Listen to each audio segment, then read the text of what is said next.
Tara, thank you for inviting us. We're very excited about presenting our decarb plan for the campus. This plan started back in 2015 when we got a new president. Chris Eisgruber took the reins, and he implemented a strategic plan for the university. Our presidents stay in office anywhere between 10 and 15 years. So having a known path forward is very important. So out of this strategic plan, he had launched a lot of initiatives which required a lot of new buildings. And we created an infrastructure master plan to address that. We had 9 million square feet when he started this. We're going to be up in the neighborhoods of 10.5 to 11 million square feet. We did not have the capacity in our plants to provide steam, electricity, and chilled water to these buildings. We knew we had to add capacity. At the same time, we had a lot of deferred maintenance. We had a chiller that was put in before many people in this room were even born. We had steam pipes that were put in before World War I. So we have all this deferred maintenance, and so we knew we needed to expand. This is back in 2015. This is when we knew we had a climate change problem. We went to the president and said, we need a campus climate goal before we expand. Don't give it to us after we've added a bunch of boilers and chillers. So he put together a committee of faculty who are well known in the climate change field. A lot of them are studying atmospheric science. Others are doing environmental economics. And there was about 12 faculty members, and they came out with the goal to be net zero by 2046. It's an unusual year, but by the time the committee met, it was 2016, so that was 30 years out. It's also the 300th anniversary of the institution, so the date had 2 meanings for the university. And it was also before Harvard's at the time, so it was very, very convenient. So on the y-axis here, we have Scope 1 and Scope 2 emissions. We're just starting to address Scope 3 emissions now, many years later. The orange line is our projected path of growth due to all those new buildings, with business as usual, adding boilers, turbines, chillers. The goal that they came up with was this net zero by 2046, but they said you cannot wait until 2045 to address this. We want to see continuous improvement from now until the 2046. And this was the biggest impact on our infrastructure master plan, because we've done many plans in the past, but this was an all-new ballgame for us. So the constraints that we had on us were now the carbon emissions. That's number one. But we had to come up with this infrastructure master plan with all these things in mind. We have to have good financial stewardship.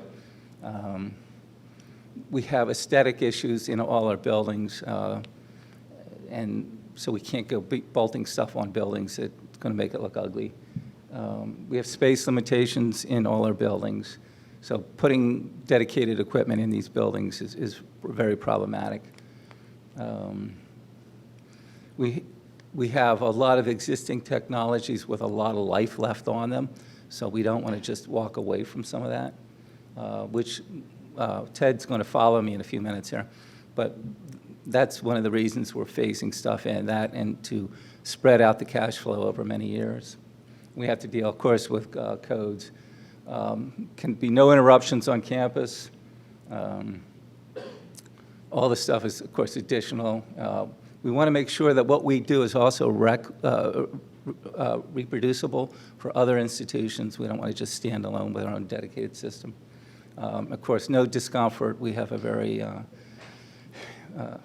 tough crowd with the faculty as far as comfort. They know our number. And reliability is paramount. We have research going on continuously on campus. So this is a slide that just indicates the age of our steam system. And This was a super big driver for us. The red lines are pipes that needed to be replaced in the next 30 years. The orange lines will need replacement after that. But when we started looking at the cost to replace a lot of these very, very old lines, that was one of the big economic drivers, that hot water will be a lot cheaper to put in. And Ted will get into that in a little bit. So like Tom said, we have it says 180 buildings on district energy, but frankly, it's about 300 buildings that we're trying to serve.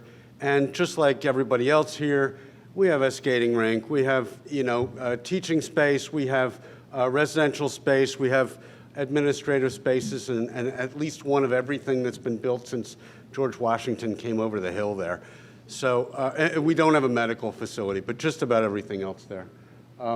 By far, the most energy intense are the research buildings. So that's where a lot of our focus is, because you have a lot of single pass airflow. I don't drag you through too many of the numbers, but I want to give you the concepts, okay? Because the numbers aren't important. It's how we're addressing each of these. To the point about, hey, you're not getting rid of cogen. No, I don't think, in terms of natural gas, I don't think we're going to get rid of it, but we're going to use it a whole lot less. We have one gas turbine generator. We're co-generating with it. We're making 27 megawatts, and then we take the exhaust heat and we make steam with that. We no longer need that high temperature to make steam. We're going to make hot water. We also have, by nameplate, more solar PV than controllable power gen. So that's lovely at noon on a bright sunny day. It doesn't do so much for us at night. So that implies, or when it's dark, or when it's snow or ice covered. So that implies that we need either some kind of energy storage or some other controllable power generation. And frankly, that is what got us through Superstorm Sandy when most of the Atlantic seaboard was dark. It was the ability to run cogeneration. We haven't forgotten that, but we're going to change the way we use that. Right now, we heat all these buildings with steam. We can use the hot exhaust gas that comes out the back end of the jet engine to make steam, or we can burn natural gas in standalone boilers. And again, the numbers aren't all that important. In terms of chilled water, like Tom said, we have legacy equipment from 1964 and 1967. We still have steam-driven chillers, so instead of a motor, there was a steam turbine. And we take good care of our stuff, so it's still around, even maybe 3-4 times the length that the manufacturer anticipated it to operate. Over time, we've gradually moved in electric cooling, and so we have about half-half, or at least status quo ante was about half-half electric-driven and steam-driven cooling. We also have a whole whack of energy storage. Batteries? No, not batteries. Just a big bucket of water, okay? So it's a 2.6 million gallon steel tank. It always stays full. And what we do is there's an arbitrage game that you can play every single day. You can buy electricity when it's very cheap at night, maybe 1 cent, 2 cents per kilowatt hour. And then you can avoid, on a moderate day, you can avoid 4 or 6 cents per kWh power. But on an extreme hot day, you might avoid 25, 45, 65 cents per kWh. So you might be able to buy at 2 cents, keep it in your back pocket for 12 hours, and deliver to your customer when it's worth 25 or 50 cents. It's not bad arbitrage every day. So what we've found is that thermal energy storage is one of the best return on investment projects that we have ever done. All right, that's chilled water thermal energy storage. We built this back in 2005. We're going big now. We just added 2 more, one hot and one cold on the main campus thermal energy storage tank. And going forward, we actually have added 2 more on a satellite campus that we're building. We have 1 in our data center, so pretty soon we're going to have 6 instances of thermal energy storage. We can do with our big bucket of water what most people think you can only do with electric batteries, except our big bucket of water costs half or a third the price, and if you poke a hole in it, you get water on the floor. If you poke a hole in a battery, we're going to have a difficult conversation with the EPA for about 3 years. I am all for batteries, but the thermal energy storage, we have to be able to talk about, that's the cake. The batteries are the icing, all right? So the bulk of what we do, and the utilities, I used to work for the utility company. The utilities can't see beyond the meter, so they don't know what you're doing with that. They don't realize that half, a third, two-thirds of what we're doing is a thermal activity. So we need to talk about thermal before we talk about electric. Cogeneration, if you take that top line, it's about a third efficient. A jet engine, airplane engine, it's stupid inefficient. It's a very high power to weight ratio, but it's not very efficient. So 1/3 of the fuel that goes in makes electricity, kWh is coming out the other side. 2/3 on an airplane just gets wasted. It just heats up the sky. In our case, we strap that engine down to the ground. The hot exhaust comes out, 1,385 Fahrenheit, and I can make plenty of steam with that. So if I drew a circle around that entire diagram, it's about an 80% efficient process. Oh, that's pretty good. We can do like 5-6 times better in the future state, which we're already moving towards. All right, so there's our cute little jet engine. It would fit between me and him. It's not very big, but it's super responsive. It's actually on the stealth fighter, the FA-18, or if you happen to be a Blue Angels pilot, you've got a couple of those pushing you through the air at Mach 2. We keep ours still and just use the thrust from it to spin a generator and make electricity and then heat out the aft end. Talking about thermal storage. What is thermal storage? What does any kind of energy storage do for you, right? It decouples the moment of production from the moment of use, all right? So the phone that you brought with you. Oh, and it decouples the time of production from the time of use, all right? So the phone that's on Mike's desk in front of him, he charged that last night while he was asleep, all right? Maybe 6-8 hours he was sleeping, and then he expects it's gonna run for 20 hours. So he charged it back then, and he's gonna use it now. And he charged it for a short period of time, and he's gonna use it for a long period of time. So the rate and the time of production and the rate and the time of use are decoupled. Batteries do this for you. An ice cube does this for you, all right? The hot water in your hot water tank at home does this for you. And so does our thermal storage. So now, when, not if, when the chiller fails, when the cooling tower fails, I have 2.6 million gallons of cold water between me and the researcher. So they never have their laser shut down, their electron microscope, their CT scan machine doesn't shut off. We just say, well, reliability beats economics, so let's turn up a variable frequency drive and we'll just pump more water out to the customer. We have a bad day in the energy plant, they have no idea, right? So we've decoupled our problems from the university customers' problems. That's on a bad day. On a good day, like I said, we can buy electricity maybe 2 cents at night for our chiller and our cooling tower. We can run them at the most efficient time of day. We can run them at their best efficiency point.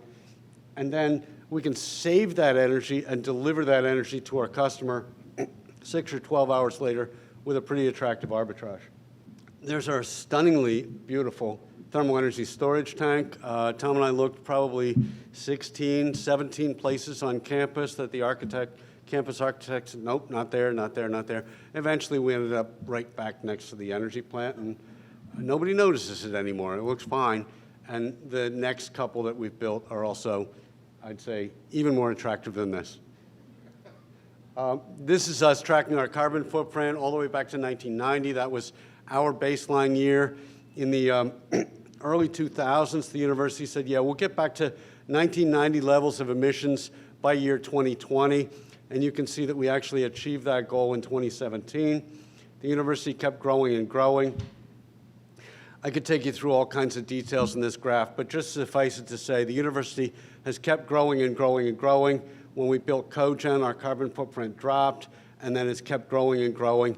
And back to the slide that Tom showed, we've committed to get from where we are today, which is a little north of 100,000 metric tons of CO2, all the way down to carbon neutrality by 2046. All right, here's the recipe. If you take one slide, this is the recipe, save the planet in one slide, all right?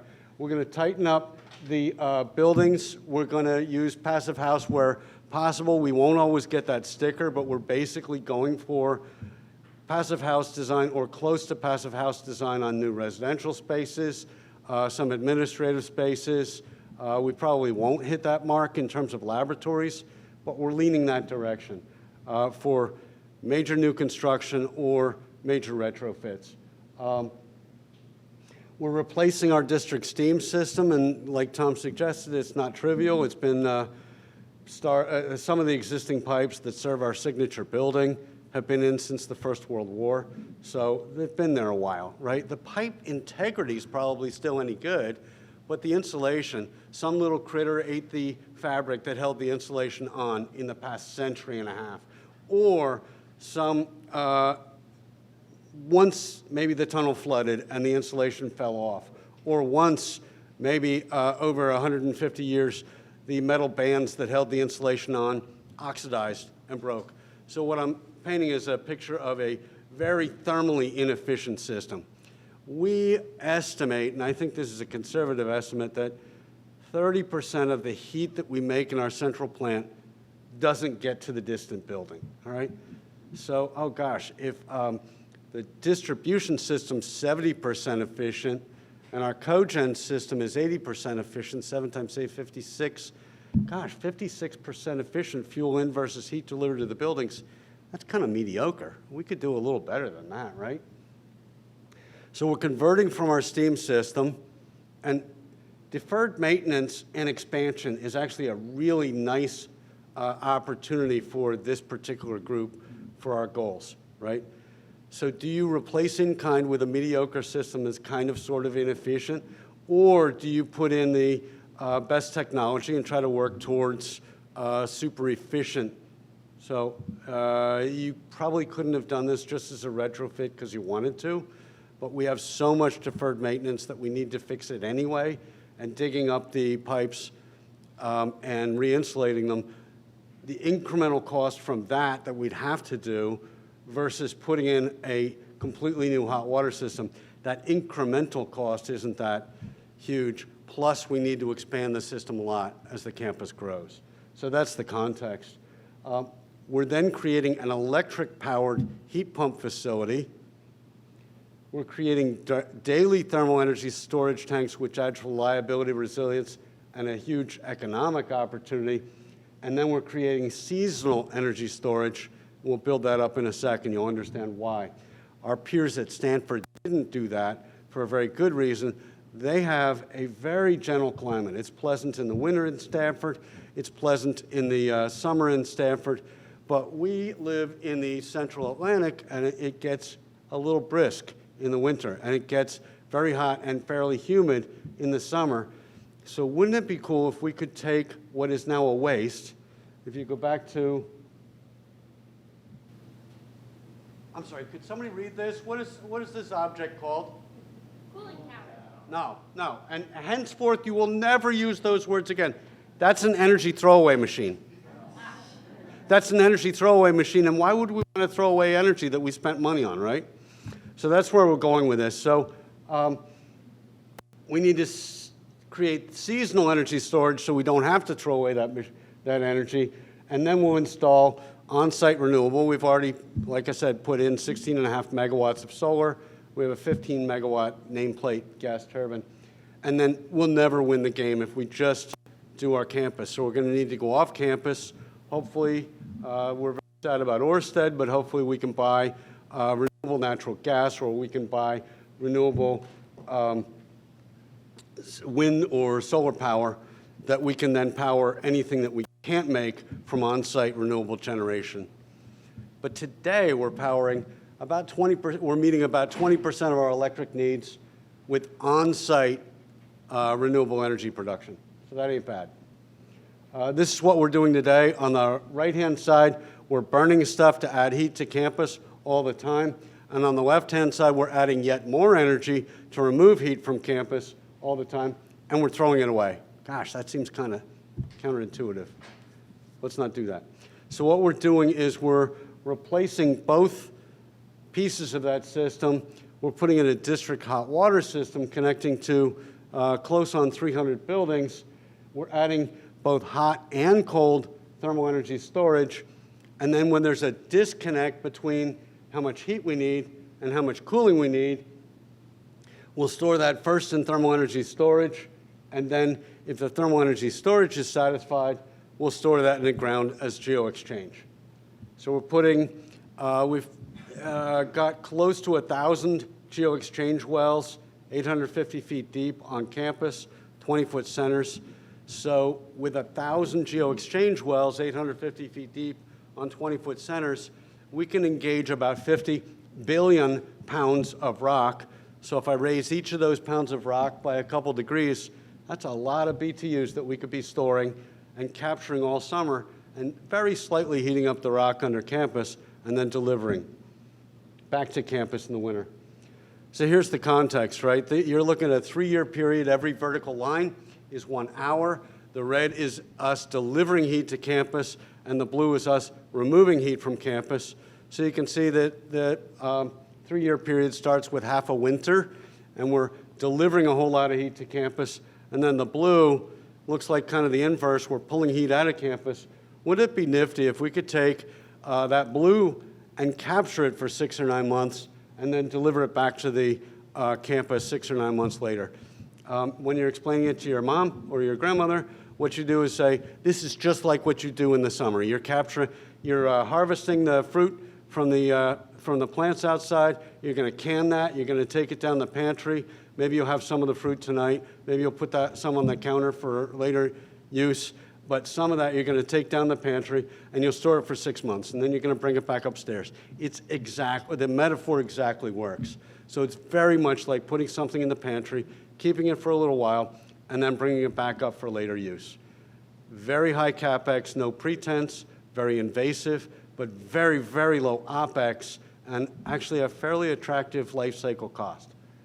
So you can see that vertical well takes about 2 days to drill. It's super invasive, it's messy, it's ugly. Yeah, we got to do this. It's a one-time thing. We've been at burning stuff to provide heat and light to campus since the 1700s. This is the singular moment in time when we're transitioning from a lot of combustion-based heating and light to non-combustion-based heating and cooling. This is an example of the geo-exchange pipe. It goes down 850 feet, makes a U-bend, comes back up. So I can use the ground, the rock under the campus, as a heat source or a heat sink. There's the architect's rendering, and I'll tell you, if you come to campus, except for the green plants there, because we're still just wrapping up the construction site, it looks just like that. And you can actually see the heat pumps inside the building now, and we're operating them. We've decorated anything that stands still on campus with solar, and if there's a building that we're building going forward, we're going to add solar if it works with the architect's vision for the program. So if you want a lunch cafe with a garden on top of the building, maybe not solar, or if you need skylights everywhere, maybe not solar. But pretty much most of the new buildings that we're building take into account and are what we call solar ready. All right, so we're adding solar to most of the new buildings. This is just a glimpse. You don't need to get into all the nerdy details, but this is what I could see from my desk or your desk about the geo-exchange, the thermal energy storage. You can see the hot tank is 140-some degrees. The cold tank has 41-degree water that I can supply to campus, and we can do that with heat pumps in the central plant. We've added geo-exchange temperature bores to make sure how much fuel, how much energy, how much thermal energy do I have stored in my geo-exchange field. But also there's one far left, the southeast monitoring, tells me this is 100 feet away from the geo-exchange field. Are we having any negative influence on the temperature of the ground beyond the geo-exchange field? So I want to be sure that my neighbor down the street doesn't go to brush his teeth and he gets warm water. It's like, no. We're having no influence on the bulk ground temperature. We're having just influence on the temperature right directly below our geo-exchange field. This is the same slide that Tom showed, getting us to carbon neutrality. The bulk of our efforts is hot water conversion and geo-exchange and the ground source heat pumps. The next is green electricity.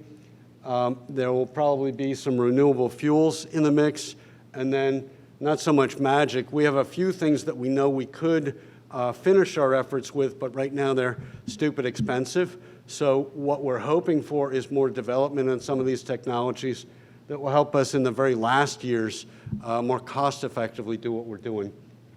Most people don't realize how much water is used in cooling towers, how much water is actually used in NOx emission control with gas turbines. We expect to, right now we're using 50 to 80 million gallons of water a year. Basically half of all the water that potable water that comes on campus actually gets evaporated through the energy plant. And we should be able to cut that to near zero. I won't say zero, but near zero. I think, before I get to this, because this is really just aimed at Mike and Leah. Everybody else can almost have lunch when I go to this slide. But the other thing I wanted to mention, we talked about cost just a little bit. And the last thing I want people to think is, oh, yeah, Princeton, you're rich, you can do this, nobody else could do this. It's just a unique game that only you can play. Back to one of the very first slides that Tom showed, financial stewardship. If we don't hold ourselves to a decent ROI or an acceptable life cycle cost or an acceptable net present value, why would anybody else follow us, right? We actually have to crawl up the hill begging for all the funding for the programs that we want and demonstrate, here's the pro forma, here's what it would cost, business as usual. Tom showed what would happen with carbon, but we also have to show business as usual with dollars and business as we change it with dollars and justify a high capital cost with a very attractive life cycle cost and an acceptable ROI. So what I want to be sure you understand is this is not just a rich guy's game, this is an anybody game, as long as we can have a conversation about life cycle cost, as long as we can have a conversation about net present value and not just first cost. These are the things that really everybody else can ignore, but this is where we want to, or TRC and NJBPU, this is where we want to take things. We think it would be very helpful to provide additional support for geo-exchange. Yeah, Inflation Reduction Act, but these are still very, very high CapEx projects.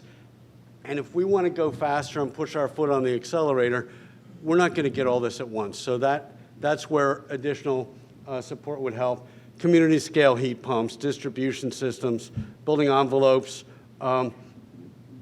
We need more players in the offshore wind game, all right? So we're crying about Ørsted, but let's find ways to bring other people into that game. We are counting on that net carbon neutrality from our electric purchases by 2035. That's very much a part of our program. If you can, subsidize the price of biodiesel and renewable natural gas and other renewable fuels. Right now, that price disconnect from the plain vanilla natural gas or plain vanilla diesel is too high a hurdle for us to justify. We can't do that. So if we can get closer on price, I think we'd have a very large appetite for that. When we exceeded 20 megawatts of generation behind the meter, and I know that's only for moderate and large energy users, the world got way, way, way, way more complex, and we just desperately need to streamline, what it is to have an interconnection agreement, let alone with PJM, not just PSEG or one of the other local distribution utilities. It's an excruciating process and multi-years and a very, very long queue. So I'd love it, or we'd love it, to see that 20 megawatt limit just raised, and this is a challenge for BPU to think through. Creating statewide real-time electric tariff for all retail consumers. A couple of us were talking at the break about not just making change at the university level, but every single retail consumer, every single residential space. There's huge amounts of things that people could do just changing their time of use, that all we need to do is motivate them with a real-time electric price signal. And then the last thing is, please offer incentives for commercial and institutional building owners to conduct feasibility studies to convert buildings to heat pumps or other low-carbon technologies. And you just teed that up very nicely for us a little while ago. So thank you for that. You're already on message with us. Thanks a lot, folks. Enjoy your lunch.